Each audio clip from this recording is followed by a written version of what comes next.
Kereta malam itu berangkat tepat jam 22:45 dari stasiun Gambir. Langit Jakarta tampak suram, seolah memendam hujan yang enggan turun. Udara di peron bercampur antara bau logam panas dan kopi sachet dari kios kecil di sudut jalur. Aku berdiri di sana, memegang tiket kelas 2, sementara pikiranku penuh dengan catatan kasus yang belum rampung. Tugasku malam itu bukan resmi, aku tidak dalam dinas, setidaknya secara administrasi. Tapi aku tahu, setiap perjalanan selalu berpotensi membawa peristiwa baru. Dan aku, Inspektur Rahmat, sudah terlalu lama belajar bahwa kebetulan jarang banner-banner ada.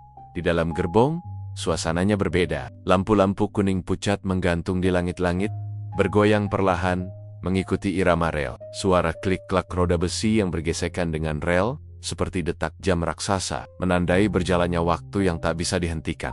Penumpang di sekitarku tampak beragam.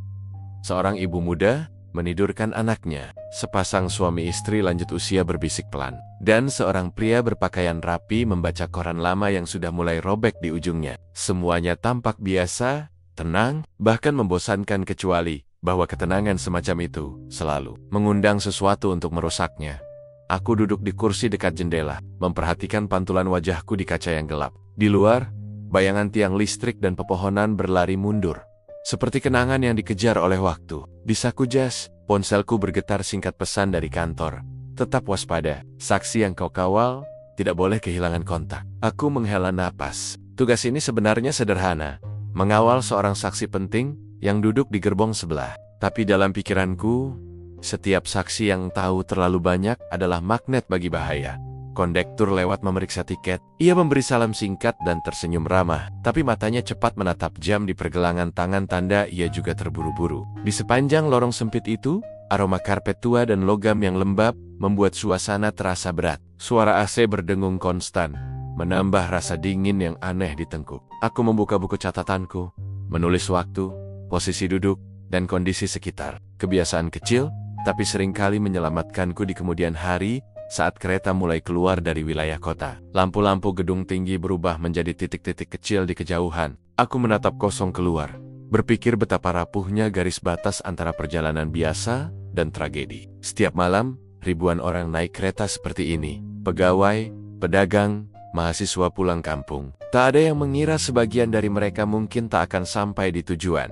Di bangku seberang, seorang pria paruh baya tampak sibuk menatap layar ponselnya. Ia mengenakan jas mahal, cincin tebal di jari, dan raut wajah yang menyimpan sesuatu, entah kesombongan, entah ketakutan. Aku memperhatikannya sekilas. Tatapan kami sempat beradu, dan entah mengapa, aku merasa ada sesuatu yang ganjil. Bukan pada wajahnya, tapi pada caranya menatap sekeliling, seolah takut seseorang sedang mengikutinya. Suasana di dalam gerbong kian sunyi. Hanya deru roda, dan sesekali dengkuran samar yang terdengar. Aku memejamkan mata, mencoba beristirahat sejenak. Tapi dalam kesunyian itulah, insting lamaku kembali berbisik. Jangan percaya pada ketenangan. Dan seperti biasanya, naluri seorang penyidik jarang keliru. Karena beberapa jam kemudian, di gerbong itu juga, teriakan seseorang akan memecah keheningan malam dan perjalanan tenang. Ini akan berubah menjadi tempat kejadian perkara yang tak pernah kulupakan. Sekitar jam 23:30, ketika sebagian besar penumpang mulai terlelap dalam goyangan ritmis kereta, sebuah jeritan perempuan mendadak membelah malam. Suara itu melengking tinggi, penuh kepanikan dan ketakutan, seperti datang dari ujung lorong gerbong 3. Suara yang langsung membuat semua orang terbangun, saling menatap dalam kebingungan. Dalam hitungan detik, suasana tenang berubah menjadi kekacauan kecil. Aku yang duduk di gerbong 2, refleks berdiri. Naluriku langsung menyala. Teriakan seperti itu tidak mungkin salah. Itu bukan sekadar penumpang yang kehilangan barang. Itu suara seseorang yang baru saja melihat kematian. Aku berlari menyusuri lorong sempit yang kini penuh orang keluar dari kursi, mencoba mencari sumber kegaduhan. Roda kereta tetap berderak tanpa peduli, membuat langkah terasa goyah di lantai logam. Lampu-lampu kuning bergoyang liar seiring laju kereta. Begitu sampai di pintu penghubung gerbong 3, aku mencium bau yang langsung membuat dada terasa sesak, campuran logam, keringat, dan darah yang masih hangat. Seorang perempuan muda berdiri terpaku di lorong. Matanya membelalak, tangan gemetar menunjuk ke arah kursi dekat jendela. Dia tidak bergerak. Darah, Pak! Suaranya parau, hampir tak keluar. Aku segera melangkah mendekat, Sementara beberapa penumpang lain menahan napas. Sebagian lagi menutupi mulut mereka agar tidak muntah. Dan di sanalah aku melihatnya. Seorang pria paruh baya, berjas gelap, duduk bersandar di kursinya, dengan kepala miring ke samping. Di dadanya tertancap sebuah pisau lipat kecil gagang hitam, bilahnya masih berkilat di bawah cahaya redup lampu kabin. Darah mengalir pelan dari luka tusuknya, membasahi kemeja putih dan menetes ke lantai. Di tangannya masih tergenggam secari kertas kusut, seolah ia hendak menyampaikan sesuatu sebelum napas terakhirnya terhenti. Aku menunduk memeriksa nadinya. Tak ada denyut. Tubuhnya sudah dingin setengah, yang berarti kematian baru saja terjadi dalam 5 atau 10 menit terakhir. Pelaku pasti masih di sekitar sini. Jantungku berdebar, tapi pikiranku langsung bekerja. Aku tahu, dalam ruang tertutup seperti gerbong kereta, waktu adalah segalanya. Semakin lama dibiarkan, semakin mudah pelaku menghilangkan jejak. Aku berdiri dan menatap sekeliling. Tidak ada yang keluar dari gerbong ini. Serukutik, suaraku menggema di antara deru mesin. Beberapa orang terdiam. Sebagian terlihat panik. Kondektur, Pengyot. Seorang pria berseragam biru datang tergesa. Wajahnya pucat. Tutup kedua pintu penghubung. Segera, ia mengangguk dan menuruti tanpa banyak tanya. Kami mengurung diri di dalam gerbong 3 sebuah ruangan panjang yang kini berubah menjadi tempat kejadian perkara berjalan. Aku memperhatikan setiap wajah di sekitar. Ada ibu muda yang memeluk anaknya sambil menangis pelan. Seorang mahasiswa yang menunduk dengan wajah pucat. Dan seorang pria asing di kursi belakang yang tampak terlalu tenang untuk situasi semacam ini. Tatapannya dingin, matanya menyapu tubuh korban, lalu menatapku tanpa ekspresi. Aku langsung mencatatnya dalam ingatan.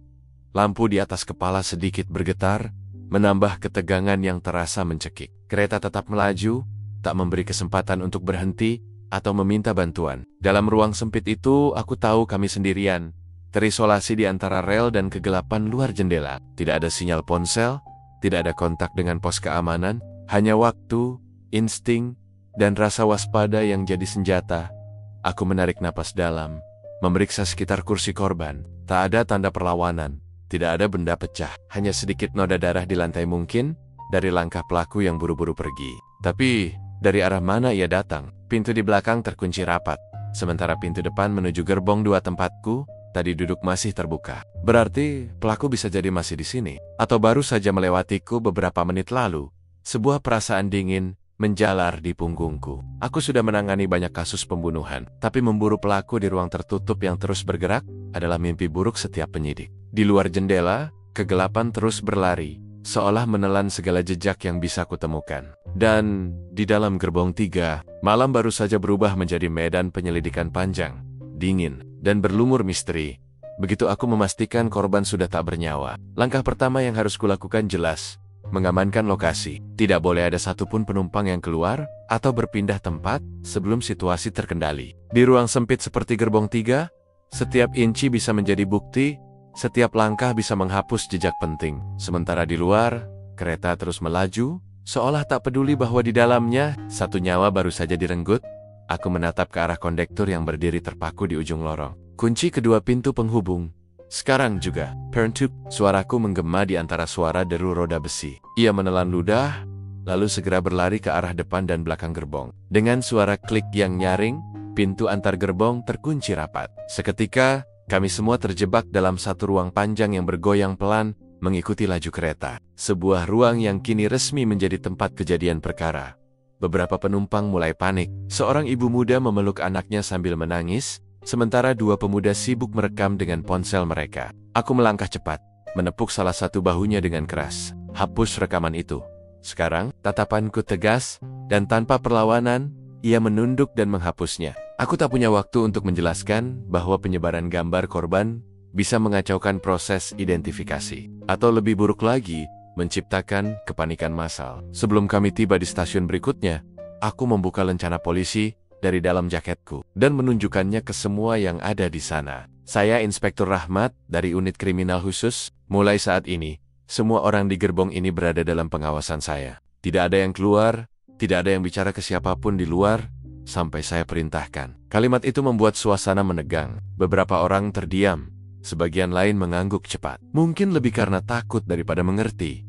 Cahaya lampu di lenggit-langit bergetar setiap kali kereta melewati sambungan rel. Bayangan wajah para penumpang memanjang di dinding, membuat segalanya tampak lebih suram. Aku berjalan perlahan di sepanjang lorong, memastikan posisi semua orang. Setiap langkah terasa berat, karena mataku terus berpindah dari wajah ke wajah, mencari tanda kegelisahan yang mencurigakan. Dalam pengalaman panjangku, pelaku seringkali justru berdiri di antara kerumunan menyamar di balik kepanikan yang ia ciptakan sendiri. Aku menandai posisi korban dengan pita kecil dari tas penyelidikanku, lalu menutup area sekitar 2 meter dengan peringatan agar tak ada yang mendekat. Darah di lantai mulai mengering, membentuk pola samar yang menetes ke arah pintu depan. Itu menarik perhatianku. Apakah ada yang mencoba keluar setelah jeritan tadi terdengar? Tanyaku keras. Tidak ada jawaban, hanya desahan pelan dari beberapa penumpang. Tatapan mereka kosong, sebagian enggan bicara.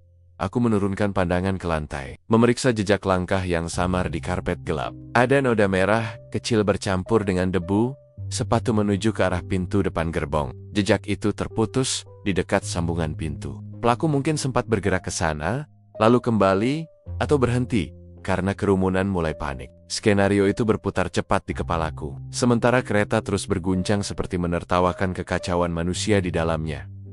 Sementara itu, kondektur kembali dengan wajah cemas. "Pak, sinyal radio kami lemah. Komunikasi ke pusat terputus. Kita baru bisa hubungi pos keamanan di stasiun berikutnya.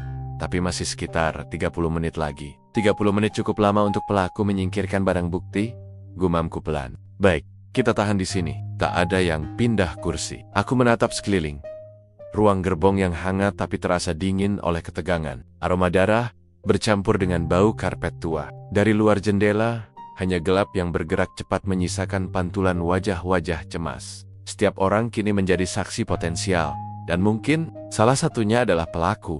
Aku mengeluarkan buku catatan kecil dari saku dan mulai menulis waktu kejadian, kondisi korban, posisi para penumpang. Suara gesekan pena di atas kertas terasa kontras dengan gemuruh rel. Satu hal ku tahu pasti, malam ini perjalanan tak lagi sekadar perjalanan. Ini telah berubah menjadi perang waktu antara logika, ketakutan, dan kegelapan. Dan di tengah kereta yang melaju tanpa berhenti ini, aku harus menemukan kebenaran sebelum semuanya terlambat. Aku berlutut perlahan di hadapan tubuh pria itu. Lampu gerbong yang berayun lembut membuat bayangan bergerak di wajahnya, menciptakan kesan seolah ia masih bernapas, padahal aku tahu ia sudah tak lagi di dunia ini. Tubuhnya mulai dingin, tapi belum sepenuhnya kaku. Kematian terjadi tak lebih dari 20 menit lalu. Luka tusuk di dada bagian kiri tampak rapi, dalam, dan tepat sasaran. Bukan tebasan acak atau hasil pertarungan, melainkan tusukan terencana. Pelakunya tahu apa yang ia lakukan. Pisau lipat yang masih menancap di dada korban berkilat tipis di bawah cahaya kuning. Aku mengamati gagangnya, hitam, dengan ukiran kecil berbentuk sayap elang di ujungnya. Bukan pisau biasa jenis. Ini sering dijual terbatas. Seringkali dimiliki orang yang menghargai benda tajam, atau mereka yang ingin menandai kekuasaan dengan simbol tertentu. Aku tak berani mencabutnya. Biarlah itu menjadi urusan tim forensik nanti. Tugas utamaku malam ini adalah menjaga agar setiap detail tetap utuh sampai kereta berhenti. Dari saku jas korban, aku menemukan dompet kulit coklat. Di dalamnya ada kartu identitas Hendra Wijaya, 52 tahun, pengusaha asal Surabaya. Selembar tiket kereta kelas eksekutif. Beberapa lembar uang ratusan ribu, dan satu kartu akses hotel bertuliskan Grand Aruna Jakarta. Tidak ada tanda perampokan, semua barang berharga masih di tempatnya. Artinya, motifnya bukan uang. Ini lebih personal, dendam, rahasia, atau mungkin pengkhianatan. Aku memeriksa lebih jauh. Di tangan kanan korban, tergenggam erat secarik kertas kusut. Sebagian sobek seperti telah ditarik paksa. Aku membukanya perlahan. Tulisan tinta hitamnya samar. Sebagian sudah terkena darah, tapi beberapa kata masih bisa terbaca. Kau tidak bisa kabur dari kesepakatan itu. Aku akan menemuimu malam ini. Surat itu bukan pesan biasa. Kemungkinan besar, ia sudah tahu seseorang sedang mengincarnya. Kalau benar begitu, berarti pertemuan mereka si pengirim surat dan Hendra terjadi di dalam kereta ini. Entah sengaja, entah kebetulan, tapi berakhir dengan kematian. Aku menatap kembali wajah korban. Ada sesuatu di ekspresinya. Ketakutan bercampur keterkejutan, seperti ia mengenali orang yang menusuknya. Tidak ada tanda pertarungan di sekitar, tidak ada bekas cakaran, tidak ada luka di tangan, tidak ada kursi yang tergeser keras. Luka tunggal di dada kiri, tusukan bersih, serangan cepat, tepat, dan mematikan. Ini dilakukan oleh seseorang yang tahu anatomi tubuh manusia. Aku menyentuh bagian pergelangan tangan korban di sana. Ada jam tangan mewah yang masih berdetak. Jarumnya berhenti di jam 23:27 menit. Mungkin saat darah terakhirnya berhenti mengalir. Waktu kematian bisa dipastikan di kisaran menit itu. Aku mencatat semuanya di buku kecilku. Nama korban, luka utama, posisi tubuh, benda di sekitarnya, waktu perkiraan kematian. Setiap detail akan menjadi bagian dari teka-teki besar malam ini. Sementara aku bekerja, suasana di sekitar terasa menegang. Beberapa penumpang berbisik pelan. Suaranya seperti dengungan lebah di ruang sempit. Ada yang tak berani menatap ke arah tubuh itu. Ada yang justru menatap terlalu lama dan aku memperhatikan siapa saja yang melakukannya. Karena seringkali rasa bersalah tak bisa disembunyikan sepenuhnya dari mata seseorang. Aku kemudian memeriksa kursi dan lantai di sekitar korban. Ada bercak darah kecil di sisi kanan kursi, seolah pelaku memegang pisau dengan tangan kanan. Di bawah kaki korban, sebuah koper kecil tertutup rapat. Aku membukanya perlahan, setelah memastikan tidak ada sidik jari baru di permukaannya. Di dalamnya hanya ada kemeja ganti, parfum mahal, dan sebuah map berisi dokumen. Tapi saat aku menyalakan senter kecil untuk melihat lebih dekat, satu lembar kertas di dalam map menarik perhatianku. Surat perjanjian bisnis antara Hendra Wijaya dan nama yang ditutupi stempel buram. Bagian bawah surat itu terbakar sebagian, seperti sengaja disamarkan. Aku menatapnya lama. Surat ancaman di tangan kanan, surat perjanjian terbakar di koper. Dua potongan dari kisah yang sama, dua petunjuk menuju satu motif. Seseorang merasa dikhianati. Aku berdiri perlahan. Di luar jendela, malam terus melaju bersama suara roda besi yang tak berhenti. Aku tahu, kebenaran sedang bersembunyi di antara dua hal yang tampak sederhana.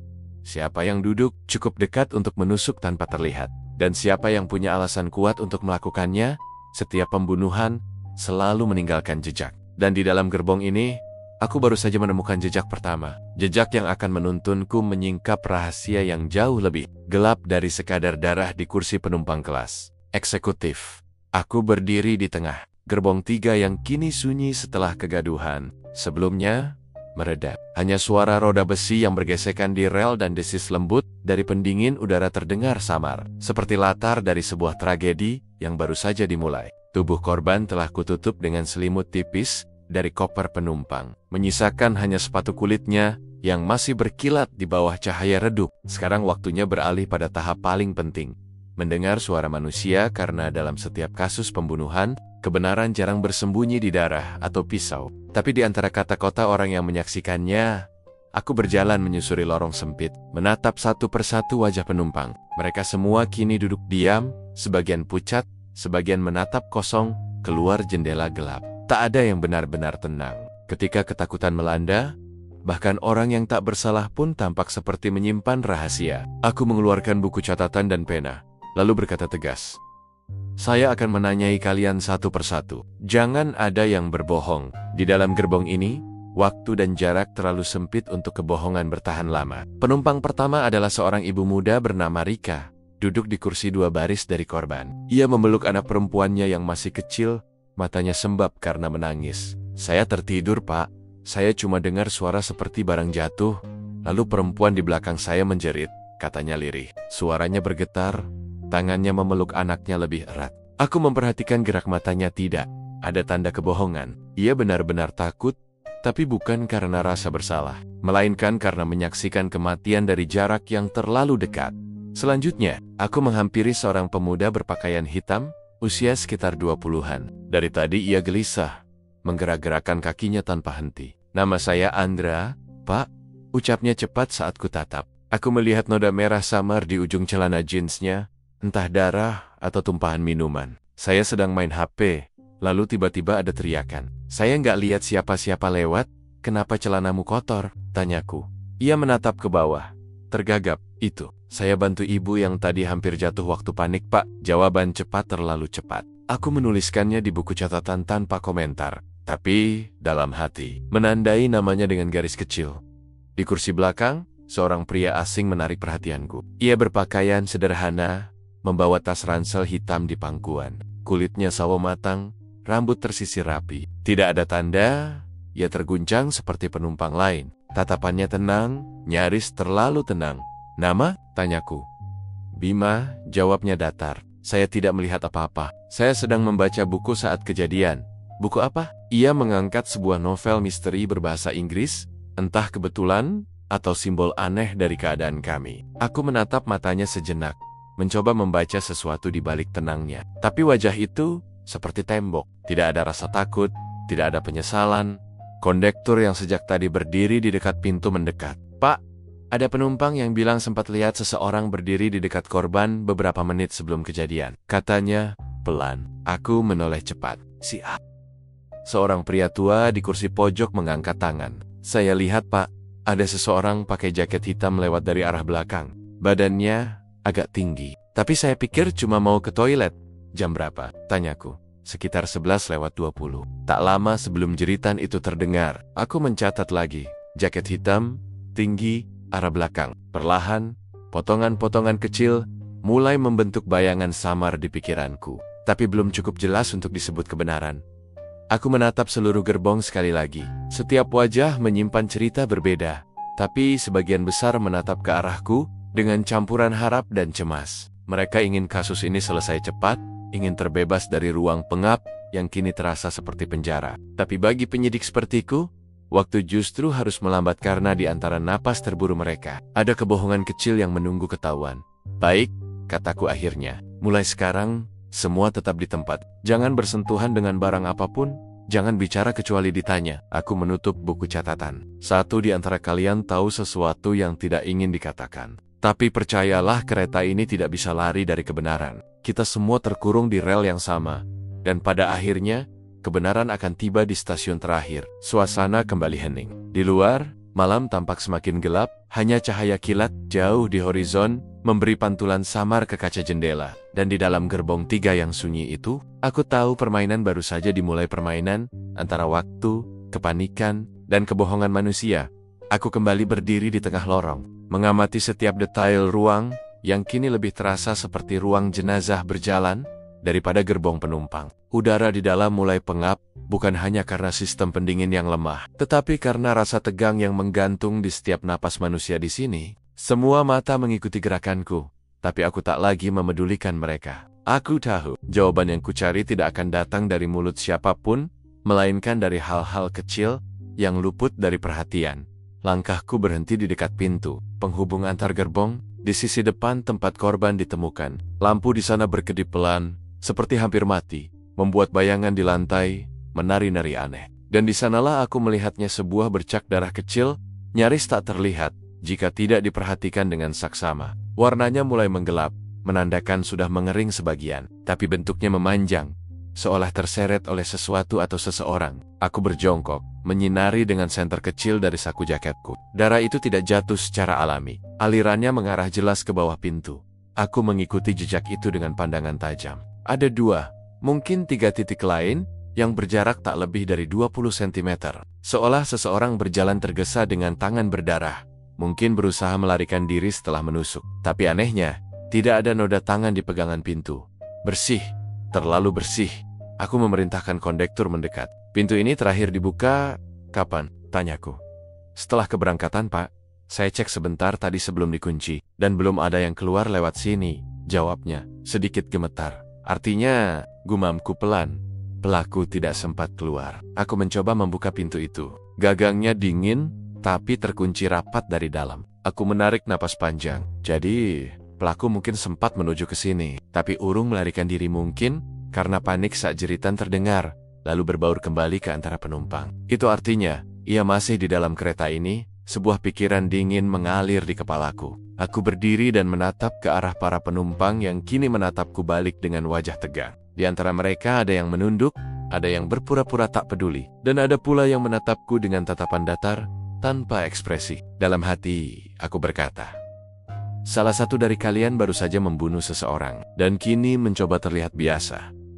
Aku memeriksa lebih dekat area sekitar pintu. Ada sedikit goresan di dinding logam, seperti bekas benda tajam yang menyentuhnya. Bisa jadi pisau itu, sebelum kembali ditancapkan ke dada korban. Aku mencatatnya. Pelaku terburu-buru, pikirku. Ia mencoba melarikan diri, tapi terhalang sesuatu, mungkin jeritan saksi, mungkin kedatangan orang lain. Ia kembali ke kursinya, dan berakting seolah tak terjadi apa-apa. Aku menatap lantai, memperhatikan arah bercak darah. Polanya berhenti tepat di dekat satu kursi kosong. Kursi itu tampak rapi, tapi ada sesuatu yang mengganggu. Di bawahnya, serat kain hitam kecil menempel di karpet. Aku mengambilnya dengan pinset kecil dari saku dan meneliti lebih dekat. Benang tebal, kemungkinan dari jaket atau sarung tangan. Aku ingat seseorang yang mengenakan jaket hitam pemuda bernama Andra, namun menyimpulkan tanpa bukti lebih kuat bisa berbahaya. Setiap detail harus diuji dengan logika, bukan firasat semata. Sementara itu, getaran kereta semakin terasa kuat. Aku menyeimbangkan tubuh sambil terus berpikir cepat. Bila pelaku belum keluar dari gerbong, maka semua kemungkinan tetap terbuka. Ia mungkin telah menyembunyikan pisau cadangan, mengganti pakaiannya, atau bahkan membersihkan jejaknya di toilet. Aku melirik kondektur. Tutup akses toilet sementara. Perintahku, tidak ada yang masuk tanpa izin. Baik, Pak. Ia segera berlari ke ujung gerbong, menutup pintu kecil itu dengan rantai logam. Aku kembali menatap bercak darah yang kini terlihat jelas di bawah cahaya senter. Dalam setiap kasus, darah selalu berbicara. Ia bercerita tanpa suara tentang arah pelarian, tinggi badan, kecepatan, bahkan ketakutan pelaku. Tapi di sini, darah ini lebih dari sekadar bukti. Ia penanda bahwa kejahatan dilakukan dalam jarak yang sangat dekat. Mungkin bahkan dengan tatapan mata yang saling mengenali. Aku menghela napas pelan. Bau logam darah bercampur dengan aroma karpet lembab, menciptakan udara yang menyesakkan dada. Di luar jendela, kegelapan malam berlari mengikuti laju kereta, seperti bayangan yang tak bisa dikejar. Aku tahu, semakin lama kami melaju, tanpa berhenti, semakin besar kemungkinan pelaku menyingkirkan sesuatu, mungkin pisau, mungkin pakaian, mungkin dirinya sendiri dalam lautan kepanikan. Namun, satu hal pasti, bercak kecil di bawah pintu ini adalah pesan diam dari korban. Pesan yang ia tinggalkan tanpa sadar, seolah berkata kepadaku, dia masih di sini. Dan aku bersumpah, selama roda besi ini masih berputar di rel, aku akan menemukannya.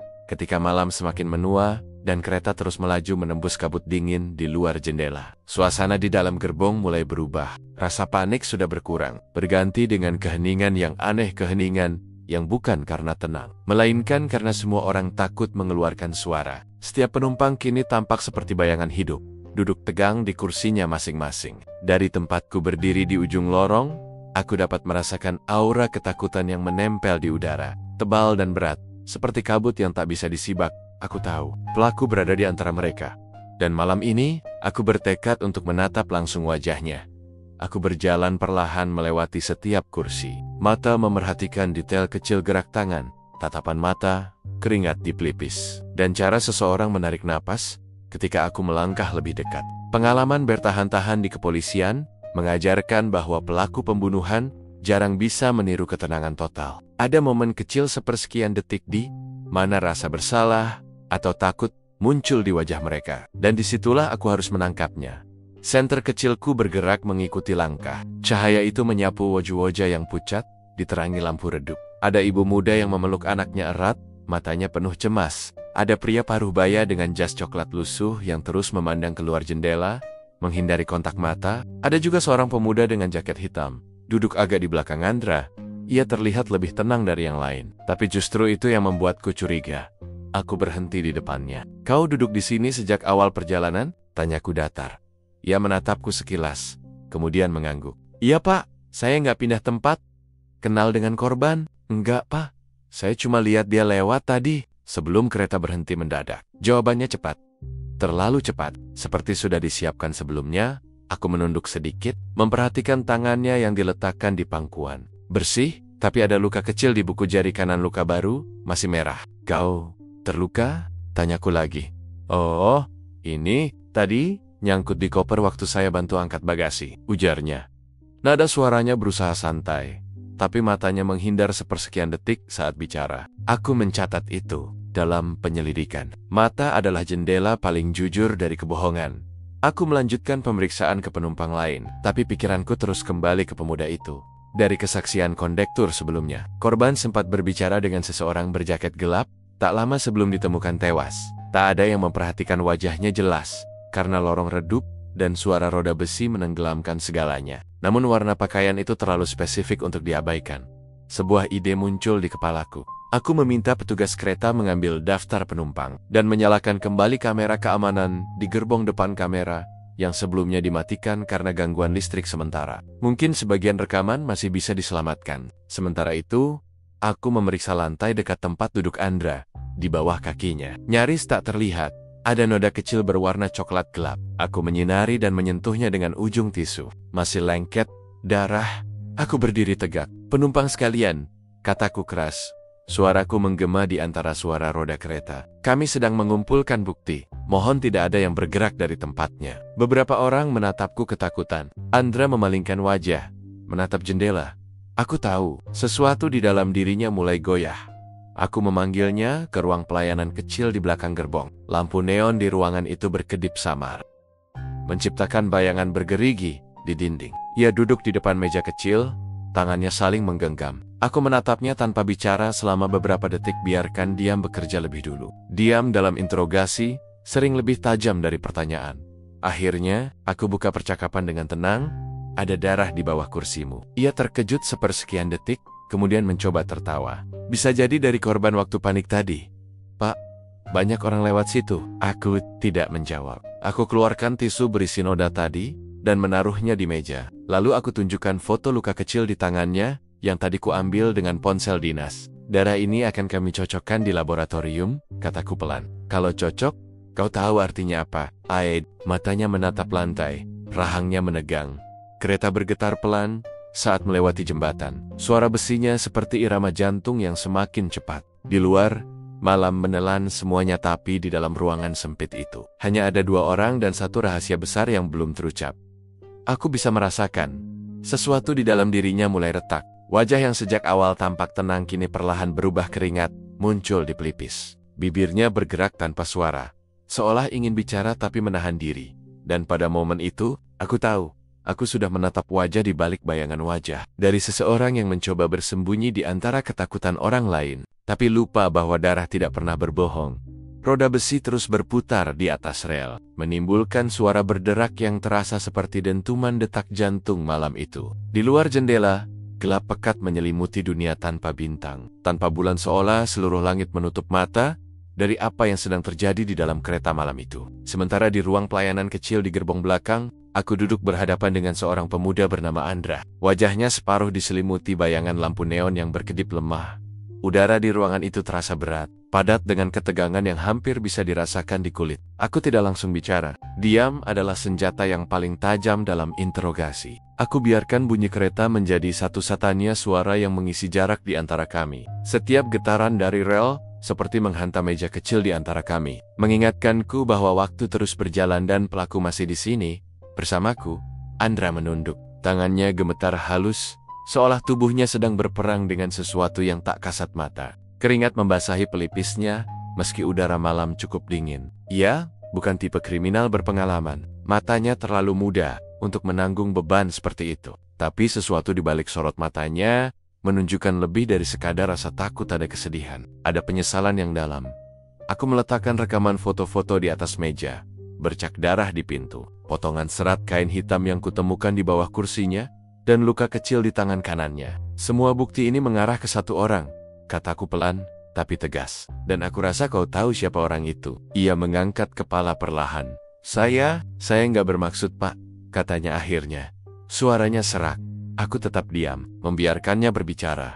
Dia dulu teman saya, lanjutnya lirih. Kami satu kantor, tapi dia sering mempermalukan saya di depan orang lain. Saya pikir malam ini saya cuma mau minta penjelasan. Bukan begini jadinya. Matanya mulai berair, tapi ia menunduk cepat, seolah malu pada tangisnya sendiri. Aku menatapnya tajam. Kau mengikutinya ke gerbong depan? Andra mengangguk pelan. Iya, saya cuma mau bicara. Tapi dia malah tertawa lagi. Bilang saya pengecut, gak akan berani macam-macam. Saya dorong dia. Cuma itu. Tapi dia jatuh. Terus, napasnya tersendat.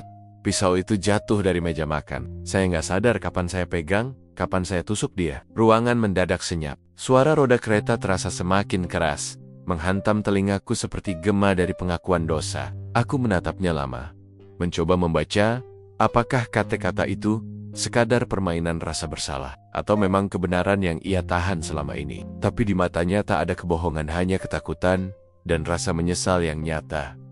Aku menarik napas panjang. Kenapa tidak langsung mengaku? Ia menatapku lemah. Saya takut, Pak.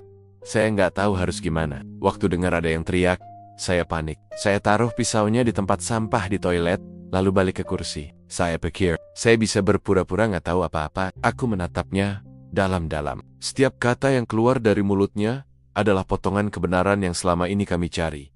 Tapi anehnya, tidak ada rasa kemenangan. Hanya perasaan hampa sebuah kenyataan, bahwa di balik setiap kasus pembunuhan, selalu ada manusia yang gagal menahan amarahnya. Lalu kehilangan segalanya dalam 1 detik. Aku berdiri, melangkah ke arah jendela kecil di dinding. Di luar sana, gelap masih pekat, dan hanya bayangan pepohonan yang melintas cepat di antara kilatan lampu rel. Aku berkata tanpa menoleh, kereta ini akan berhenti di stasiun berikutnya. Kau tahu apa yang akan terjadi? Andra mengangguk pelan. Saya tahu, Pak. Saya nggak mau kabur. Suaranya begitu tenang, seolah beban besar baru saja lepas dari dadanya. Tapi di sisi lain, aku bisa merasakan udara di ruangan itu berubah lebih dingin, lebih berat, seperti sisa dari sebuah tragedi yang belum selesai sepenuhnya.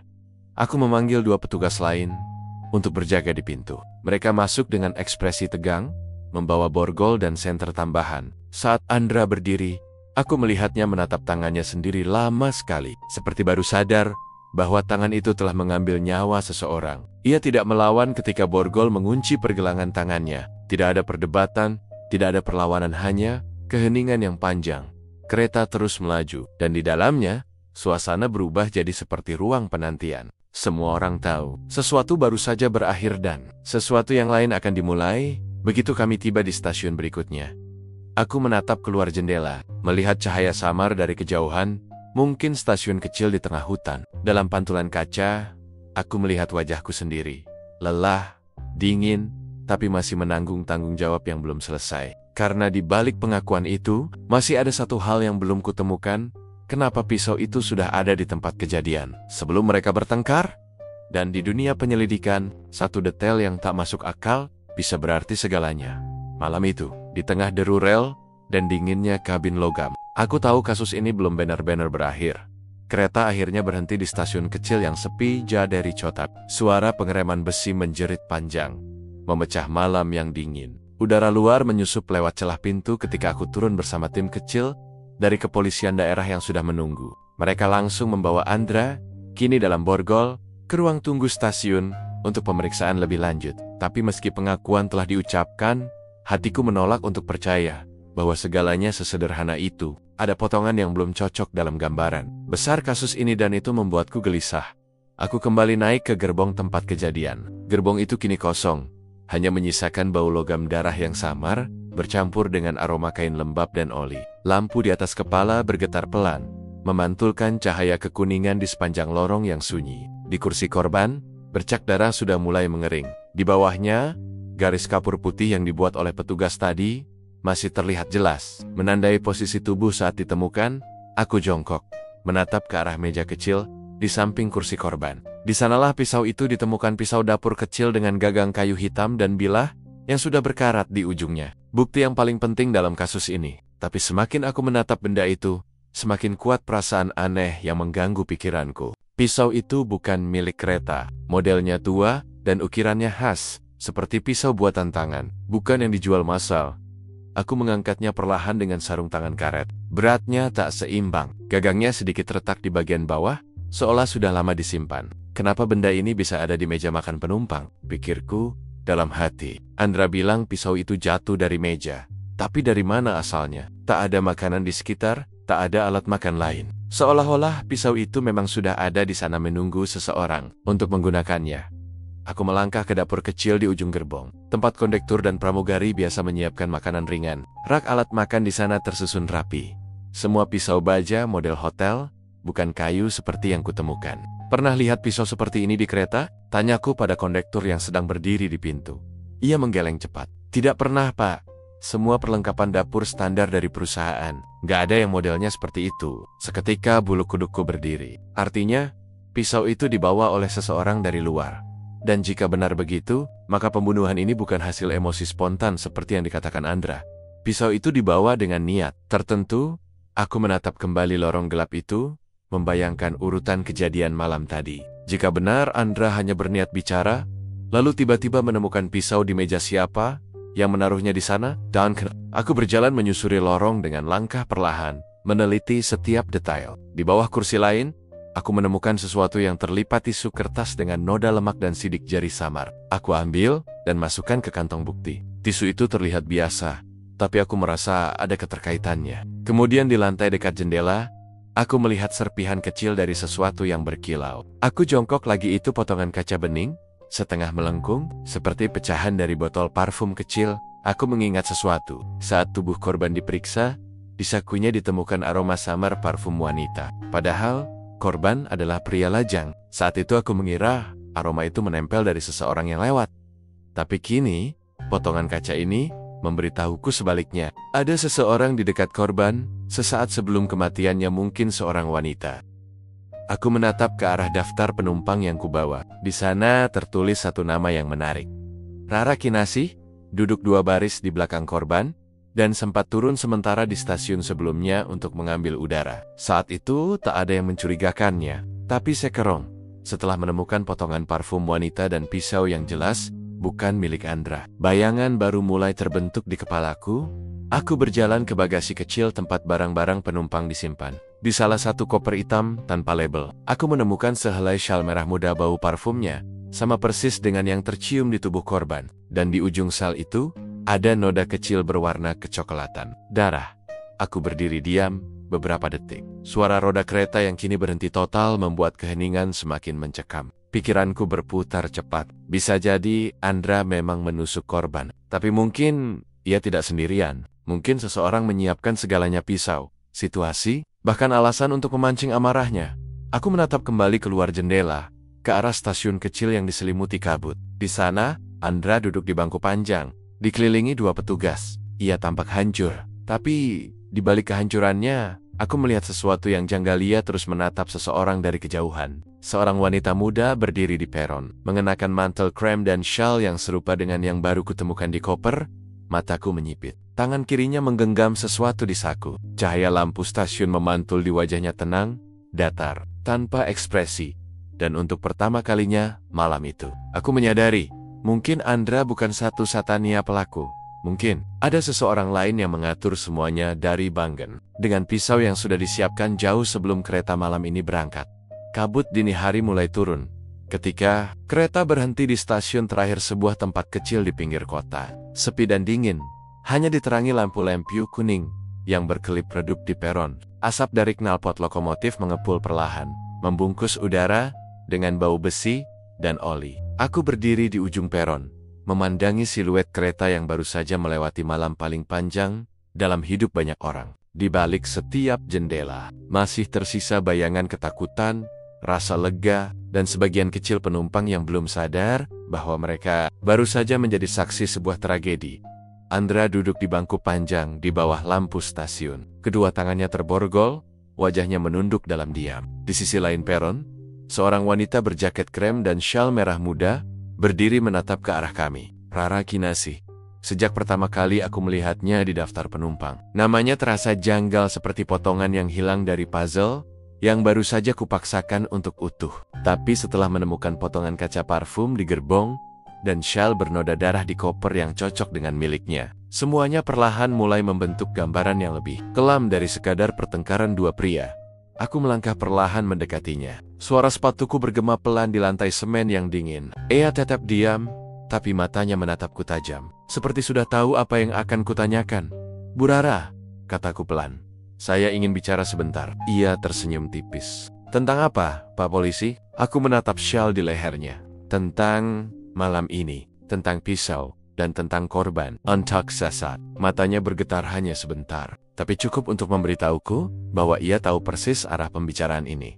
"Pisau itu," lanjutku, "bukan milik kereta, dan bukan milik Andra, tapi ada sidik jari wanita di gagangnya." Ia tak menjawab. Angin dini hari berhembus, menggoyangkan ujung syalnya. "Korban dan Anda punya hubungan, bukan?" tanyaku lagi. Kali ini lebih tajam. Rara akhirnya menarik napas panjang. Wajahnya tetap tenang, tapi suaranya bergetar halus. "Kami pernah dekat, dulu, tapi dia meninggalkan saya karena saya menolak jadi rahasia. Dan Andra, dia orang yang terlalu mudah percaya," katanya lirih. "Saya tahu dia benci pada korban, jadi saya biarkan kebencian itu tumbuh. Saya hanya menaruh pisau di meja, tak lebih. Saya ingin dia marah, Ingin dia tahu rasanya kehilangan kendali seperti saya dulu. Ia menatapku dengan mata yang kini basah.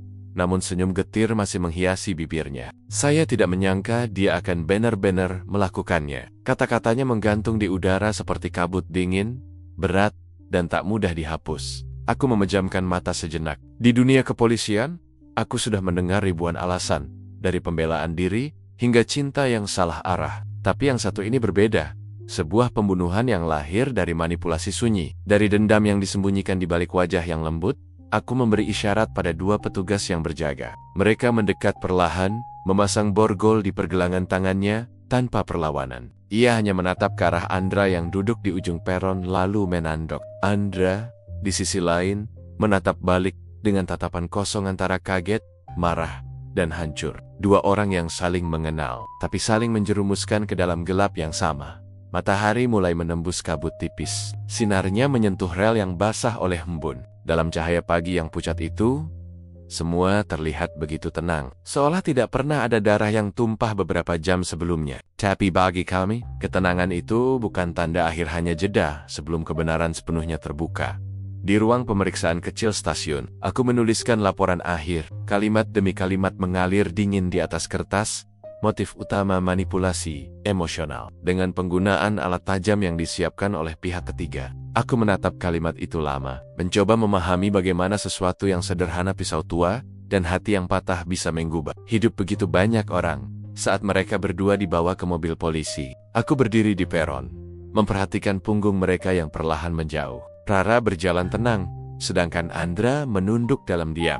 Di antara deru mesin mobil dan suara rantai borgol yang beradu, aku mendengar sisa-sisa bisikan dari rel besi di bawah kakiku, suara samar yang seolah mengulang tragedi malam itu. Berulang-ulang, seperti gema yang tak mau pergi.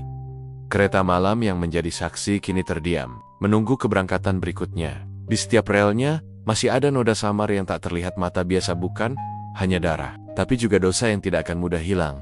Aku menatap sekali lagi ke arah kabut yang mulai menipis, dan berkata pelan, lebih kepada diriku sendiri, daripada siapapun, kasus ini selesai. Tapi bayangannya akan tetap tinggal di setiap rel yang kulewati. Dan dengan itu, aku melangkah pergi dari stasiun terakhir malam itu, membawa diam yang panjang, dan kenangan tentang satu pembunuhan yang dimulai dari cinta, dan berakhir di antara besi, darah, dan kebohongan.